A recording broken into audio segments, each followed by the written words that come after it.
It's time to get into our next topic of argument. I'm super excited for this. All right, I was sitting down the other day and thinking, what are the best game series out there? And I thought it was about time So many. that here at Hack The DIno, we sat down and we gave you, ladies and gentlemen, the top 10 best game series in the history of ever. Bum, bum, bum. That's right, we're giving you the top 10 games as voted by us. The end-all and be-all. Yeah, I'm B-all. You're the A-hole. Yep. A-hole and be-all. That's right. All right, Floppy, you want to kick us off? Balls hole. What is number 10 So best number game 10. series? Now, I didn't realize you were doing this in numbers. I thought it was just because I was picking them. So I did mine in no particular order. Number 10. My first one that popped in my head is a game series that I love. It's also a game At series number 10. that I know some of our watchers and viewers, like I know Dan loves. I picked the Resident Evil series. Oh, good series. For a number of reasons. A, great big series, lot of content. There is a lot of content. It is spanned over so many generations of consoles, and not just locked to one. It's been over PlayStation, it's been over Xbox, it's been over Nintendo. They've had so many different iterations of particular games now with remakes and revisiting them. They've never lost their charm with remakes and things like that. They've varied in some of the horror themes things, like obviously iterations like number 5 and number 6 moved more into action games and horror games, but they still kept that storyline relevant and connected through every single release, even up to number 7, which seemed like it was really far away from, say, the military style horror games, and then they brought it all back. I don't think there has been another series that has done it, or there's not been many series that has done it as well as connecting every game in the series, despite how different the games are. Yeah, I think it's a fantastic series that if you like horror games and you haven't, play the series. My first experience with Resident Evil was the remake on the GameCube, and that was just so suspenseful. I get a feeling if I played it today, it'd be like looking through Vaseline. But like the Crimson Head's chasing you, and like Nemesis. Is it Nemesis in the first one? Nemesis is in number 2. So who's number 1 again? Who's the big bad in number 1? No, number 1 was in the mansion. The mansion. Yeah, but you had to face up against a guy with a bazooka on the rooftop. I forget his name. Wessler? I can't. No, Wessler's in it. No, there's so many different people in so many different. Anyway, games one of those big guys. You take him on. It spanned across 2 discs, and I found that novel. Yeah, that was the first time you'd seen that. Ridiculous. Good choice. Braden, do you have any fond memories of the Resident Evil franchise? You betcha. I remember seeing those covers and going, not today. I was expecting you to go, yeah, my favourite memories of never playing it. Tyrant, thank you, Dan. Tyrants, yes, that's who he was. Braden, what is number 9? Your pick. All right, so my first pick out of these, I really struggled with this because I was like, man, like I don't have as many classic ones from like my childhood and stuff, but I wanted to take it back to something I really enjoyed, which was Batman Arkham games. These are great. So Batman Arkham Asylum, Batman Arkham City, Batman Arkham Origins. I like throwing Origins in there. I agree with you because I really liked the story writing in Origins. I just thought the gameplay was quite short. Yeah. Origins, was that the one where, spoiler, Joker becomes like Clayface at the end or something like that? No, so that was the one where they faked it out in all the like promo material and everything. They were like, "Hey, the Black Mask is our bad guy," and then like 2 hours in, they reveal that Black Mask has actually been Joker the whole time. Oh, and it was like Joker's origin story in that game as well. Right. I liked it as a take on like early Batman story, but some people weren't a big fan. I, however, didn't really enjoy Arkham Knight. Really? No, mainly because one of the boss fights in the Bat Tank, it was shocking and terrible, and I hated it, and I just quit. Isn't it crazy how one bad experience with a boss can just ruin an otherwise lauded game? Was your favorite Arkham City? Oh God, yeah. Yeah, I think everyone's favorite Arkham is usually City Arkham City was incredible. Did you pick the plot line for Arkham Knight? No, I did not. Yes, Yes, the overall thing where they're like, hey, Like it's the our reveal? new original character. Yeah. It's like, bullshit. And everyone's like, we know who it is. And they're like, no, it's new. It's different. I still think they did a good job with it. Yeah, I think they did a great job. I agree with you. The Bat Tank things hard. They were hard. They were hard, and the gameplay was just shocking. Otherwise, I watched the end of it on YouTube so that I got the story.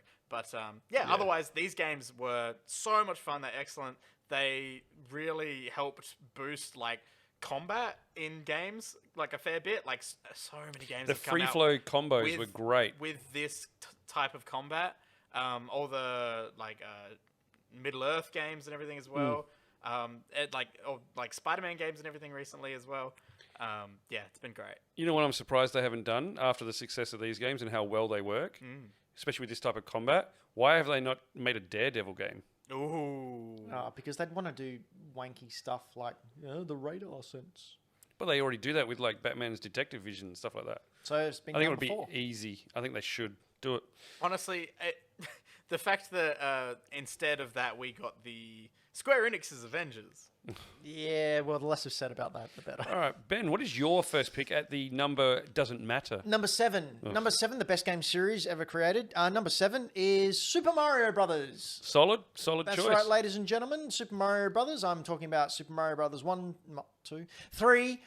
Super Mario World 1 and 2. We can see on the screen now Super Mario World 2, where you have Baby Mario screaming, and it really annoys you. Otherwise, it's a brilliant game.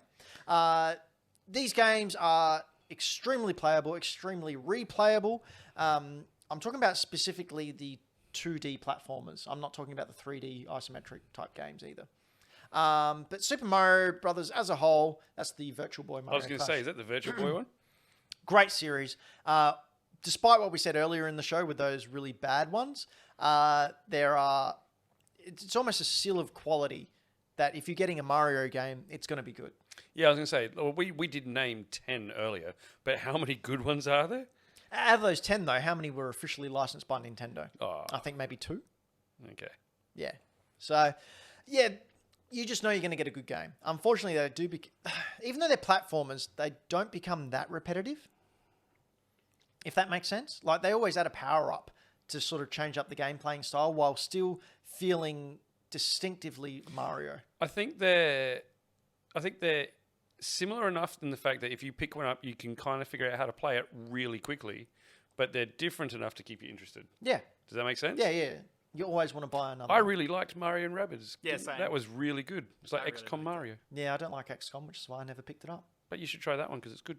Yeah. Anyway, Floppy, pick number 6. Okay, my next one I think is going to be divisive. I think some people are going to agree with me, and I think some people are going to hate it. Sweet. So this is a series that I started playing right when the first one came out. I was really hooked on the stories and the lore that they were creating, and it's a series that worked its way into history, literally, like into history. Boom-tish. Yep, boom. I'm talking about Assassin's Creed. Now, I know it's had ups and downs. It's had games that have been phenomenal. It has games that have been not as phenomenal, or it's had games that have been buggy messes. It has had games that have been groundbreaking and all sorts. But it is one that I have followed through from start to finish. Like, except for the latest one. I haven't done the latest one yet. I fell in love with the storytelling more so in the first, say, 4 or 5 games than some of the later ones. But I, once again, loved that ongoing story, even though every game was its own little start and finish. Kind of like watching an X-Files episode. You have the monster of the week and your story of that week with the overarching storyline in the background. So my favourite parts are with Assassins and Templars. I loved the gameplay. I loved how it developed with the sneaking and assassinating, not just running in guns blazing or sword swinging and killing everyone out. Actually being able to sit back, see what you're doing and plan, a route, an escape route, an assassination, and going in and doing it. And look, I love them. There are ones that I like more than others, but I think in a series as a whole and how successful, like despite the hiccups they've had along the way, every time they bring one out, sells like mad dogs. And everyone plays them. Now, are they at the point now with the latest ones, they're using just the Assassin's Creed name to sell the game? Look, I'd say definitely for the whatchamacallit? Odyssey. I think definitely for Odyssey. I haven't played Valhalla yet, but I think they're getting back into more of the Assassin and Templar thing because it would be the right time frame anyway. Are you pro-Animus or anti-Animus? I'm for Animus. I'm pro Animus, yeah. I enjoyed the Animus side as a story. We wouldn't have Assassin's Creed if it wasn't for the Animus. Yeah. And do you want Duncan to come back? Do you want it to be an Assassin's Creed 2010? What's his name? Duncan? Desmond. Whatever. Yeah, I really like Desmond's story. I want to play Desmond's relative who goes back in time and plays Desmond. Ooh. See, That's not a bad idea. I still find it incredibly interesting hearing about how it was meant to be just a trilogy, and the third game was going to be set in present day with Desmond. Boring. And then they went, oh, nah, people like Ezio. Let's just give him 3 games. Yeah, well, look. Which Ezio, I was all for. I won't lie, Ezio was my favourite character to play as. Brotherhood was my favourite one, not number 2, not Revelations, but Brotherhood was my favourite one, where you could call in your other assassin team you could spy on an assassin, a target, and call them in to do it. Like, that was just awesome. And it was one where you built up your city, and you could improve your buildings and stuff. Now, the fact that you love these games, and you've also gone on record saying that you don't have a lot of time for games, is the fact that Valhalla is reportedly very long, sort of stopping you from jumping in? Look, I've got it sitting there. It is one of the ones that I know I'm going to have to invest a lot of time in, so I haven't done it yet because I've got some other games I want to get out of the way first. But it is what I'm going to do because, like, it's an Assassin's Creed. I always play them. I always enjoy them, some more than others. Well, I think it's a very iconic series and definitely deserves to be at number 6. Brayden, what's our 5th top best game series? So our next one is... Well, let me actually bring up some... Can you read it out the way you've written it in the run sheet, please? I might have misspelled it a little bit on the run sheet. This series is a big series. Ben, what year did it start? 1996, I believe. 96. All right, so that's the year before I was born. And I'm just bringing up some footage here. It's a little Nintendo game called Poke Your Mum. Poke your mum! Because your dad ain't home. But yeah, Pokemon. This is iconic as hell. It's such a huge thing in gaming entirely. It was a huge pop culture thing. Like the fact that you can walk into Levi's and buy some Levi's jeans with Pikachu on it at the moment is pretty insane. They've been the biggest thing, like, kind of... It is the number 1 franchise in the world. It's not. Ridiculous. No, Pokemon is the highest earning franchise in the world. Do you mean game or just... All of Pokemon. Okay. Like the media, the movies, the TCG. As a franchise, as a brand, is absurd. The fact that in the last year or so, Pokemon trading cards have like blown up in popularity again all of a sudden. Thank you, streamers. Like you would not believe. Yeah, well, you can't. They're sold out everywhere in America. Like Logic, they're sold out everywhere here. Logic bought like a super expensive holographic Charizard that was like graded, and just like gave it to his baby for it to chew on. Like Pokemon's ridiculous. It's huge. Funny thing is, and what people don't remember a lot is when Pokemon came out, Nintendo was in a very bad way. The Virtual Boy had just come out and bombed spectacularly. The Game Boy was on the verge of dying. Like they weren't in a good shape, Nintendo. And then Pokemon Red and Blue came out in Australia and in the western half of the world, absolutely blew up. And the anime series definitely helped with that as well. And yeah, I still remember walking through the city and seeing a magazine, and it just had a picture of Gengar, and it said, "Look who saved Nintendo." Like this game, pretty much like the Switch did after the Wii U, and much like the Wii did after the GameCube, saved Nintendo's ass. So it's just another very important aspect of the Pokemon lore. Did they release the cartoon and the game simultaneously, or was it? No, the game came first. So I think 1994 in Japan, the game was released. It was Pokemon Red and Pokemon Blue. Green and Red. Then Blue came out, which fixed a lot of the bugs. And that copy of Blue is what got translated to English. It's Pokemon Smile on the screen. What the hell is this? It's so kids spend time brushing their teeth, and then at the end, after they've done it for 2 minutes, they can catch a Pokemon. Oh my god. I feel like you should just know that brushing your teeth is the right thing to do. Yeah, well, you gotta, So then, we got the Pokemon Blue version as our Red and Blue. And then, of course, Yellow came out due to the popularity of Pikachu before they went into Pokemon Gold and Silver. Yeah, great. What a amazing franchise that is. But our number 5. Number 5 top series of all time is perhaps the most amazing thing ever. Bum bum bum bum bum bum bum bum bum bum bum bum bum bum bum bum. That's right. Gear. Well, we can talk about it instead of singing it though. No. You said we weren't going to do any more singing this episode. This is humming off key. Thank you. It's not singing. So yeah, Metal Gear Solid. What an incredible game. So the story, now that I would say fully caught up, I understand the linear storyline.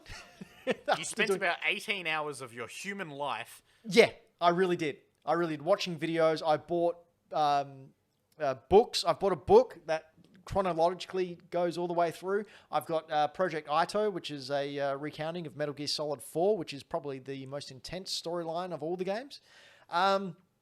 This is just amazing. The characters, the espionage, the intrigue, the triple and third.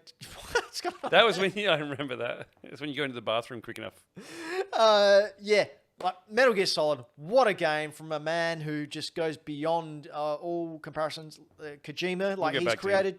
Like you look at Metal Gear, and majority of people go, "Oh yeah, it's about Solid Snake. He's the main protagonist in that."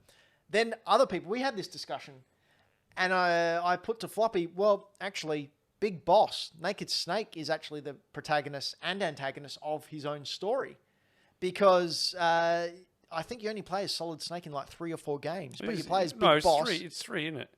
Yeah, I think so. It's the first 2.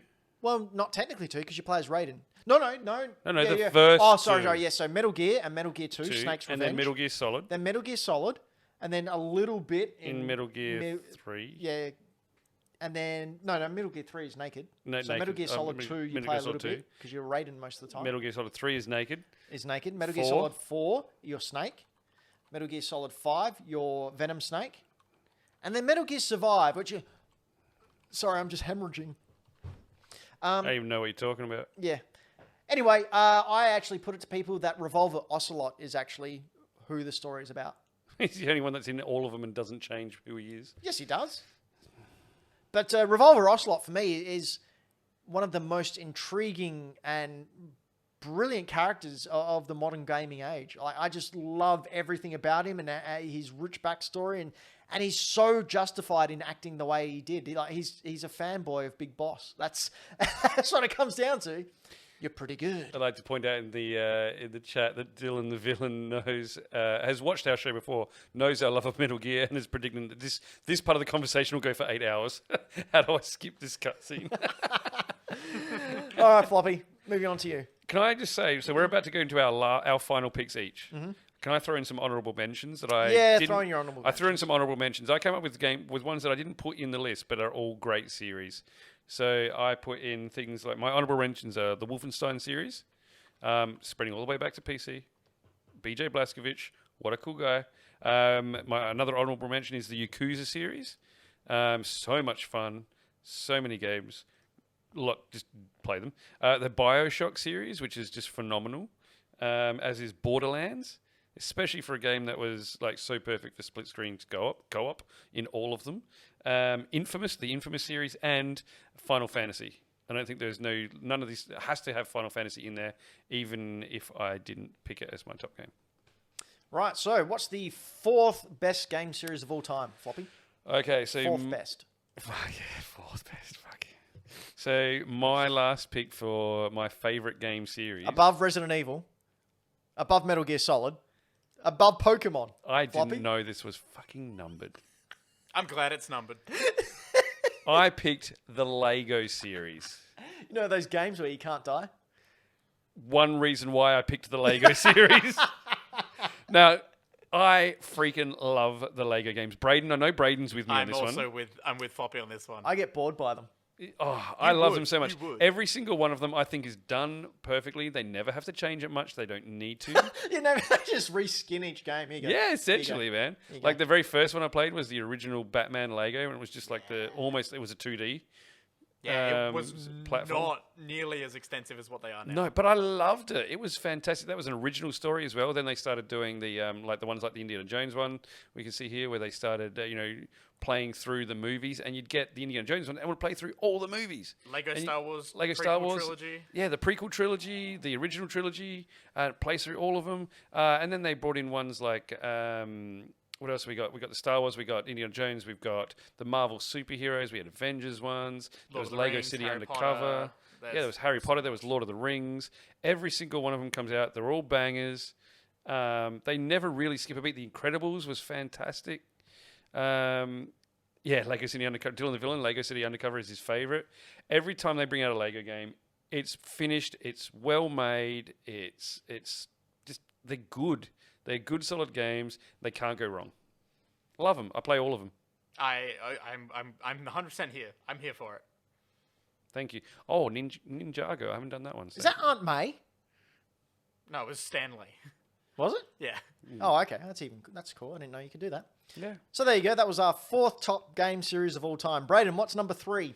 You bet, because it's me, Yeah. that you know what this is going to be. Yeah, that's right. My personal top pick and what I'm bringing here as number 3 is the one and only Ratchet and Clank. Woo! Ratchet and Clank 1, 2, 3, and then all the other assorted ones they did in between, including Gladiator, including the Secret Agent Clank on the PSP, including Size Matters on the PSP, including the 2 different ones on the PS3. Tools of Destruction and Crack in Time, and then there were 2 other really shit ones. Up Your Arsenal? Up Your Arsenal was the 3rd, and then there was the remake of 1 on the PS4, and now we got Ripper Fart in the next one. Man, these are my favorite games of all time. These are so good. I love them so much. They're the best. That's all I really have to say about it. Just before we go on, I just would like to address something in the chat. Dan has said, I feel like they should have done a Minecraft-style game, but with all the Lego bricks. They did. It's called Lego Worlds. It is exactly Minecraft with Lego bricks, man. All right, so our number 2 game is my pick. Number 2 series of all time. And it is the Street Fighter series. Now, these games are synonymous with fighting games. It's what started the fighting game craze. What I love most about Street Fighter is... Ryu? Yeah. But also the rich history and the interweaving they do of all those histories between the characters. So one of the advantages that Street Fighter had is they sat there on Street Fighter 2 for about 10 years and just brought out different iterations and different speeds. They really did, didn't they? They did. It was Street Fighter 2 went for a long, long time, to the point where it became a joke that Street Fighter 3 was never going to get released, and some wish that it hadn't. No, that's not fair. But the original Street Fighter, when it hit arcades, it had 2 buttons that you punched. And how hard you punched these buttons, punch or kick, was how hard or light, medium, or heavy punches. Of course, they broke down a lot, so they were stripped. You're punching the buttons. Yeah, they were big buttons, and you used to punch them, and how hard you punched them was how hard your attack was. That's dumb. That's why there's not a lot of those original machines left. Because you beat the shit out of them to play them. Yeah, they break a lot. So that's when they brought out the 6 button cabinets, which I have just over there. Over there? Yeah, just over there. The characters, the art style, they went for very much a manga comic book type vibe. The crossovers they've had, so Marvel versus Capcom, Street Fighter versus X-Men, all those amazing crossovers. The gameplay itself was fantastic. As I said before, the storyline that they've interwoven, because Street Fighter 2 went for so long, they had time to slowly drip feed new characters in and then tweak their origins, so it came up with someone else and marred in with someone else. Like, for example, the storyline of Sagat, how he got scarred by Ryu at the end of Street Fighter 1 by Ryu's Dragon Uppercut. Then they retconned that in that it was Ryu experiencing the Tatsuin no Hado for the first time. And Ryu tapping into that dark Hado and ripping open Sagat's chest with his Dragon Uppercut. And then Sagat being consumed by his loss, joining Bison and the other four kings and becoming evil, and then sort of halfway through Street Fighter 4 realizing that he's not actually that type of person and becoming a good guy. So in Street Fighter 5, we have Fang come in and sort of take his place. From the first animated movie, which was, that first Street Fighter animated film was so influential to me. I just remember drooling over the art style and the fluidity of the movement. And again, the storyline. It is easily one of the greatest game series of all time. And that's why it's number 2 on our list. Can I just say, I had no idea Street Fighter had a storyline. Yeah, it has an amazing storyline. I'm too bad at those games to be able to get it.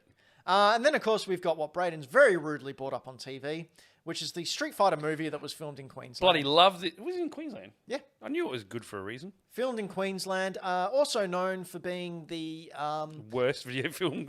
movie where Jean-Claude Van Damme was coked off his head for most of it and having an affair with Kylie Minogue. Let's face it. If I was in that film, I probably would have had an affair with Van Damme. Yeah, You thought I was going to say Kylie Minogue, didn't you? No. No, I wasn't. Look at him.